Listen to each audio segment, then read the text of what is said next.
Material wealth cannot save the soul. Xuefeng. If a person's soul is tarnished, would giving them $15 million elevate their soul to nobility?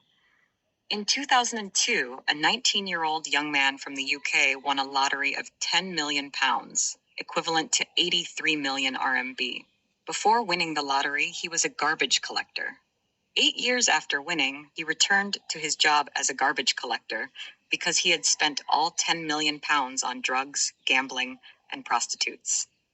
A Canadian woman who won a $10 million lottery prize bought luxury cars, designer brands, and traveled the world, only to squander all $10 million in 9 years and end up penniless. An Australian named David won a 10 million Australian dollar jackpot in 1998. He made various investments, all of which failed, depleting all his winnings. The drastic change in his life led to his wife divorcing him, and his son got into legal trouble because of him. An American man named Edwards won a $27 million lottery prize. After winning, he indulged in wasteful spending and became addicted to drugs. Eventually, his wealth was depleted, his wife divorced him and remarried someone else, and he died alone in hospice care. Consider the thousands of corrupt officials exposed in China over the past decade. They became wealthy, not just by millions, but by billions. What was the result?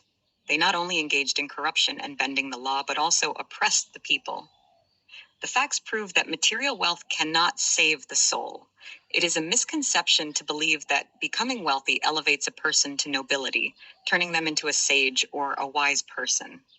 Therefore, when a person makes the pursuit of material wealth the main theme of their life's struggle, there is no doubt that money will not elevate their soul, but lead to its degradation.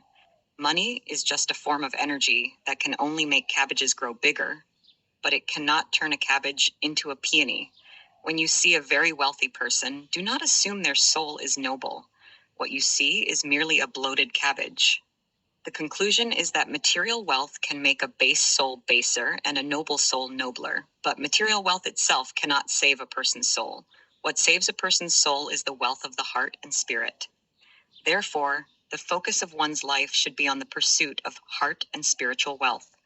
No matter how thin a swan may be, it cannot be compared to a fat crow, and no matter how lean, a fat rooster cannot match its elegance and nobility. 2023-0309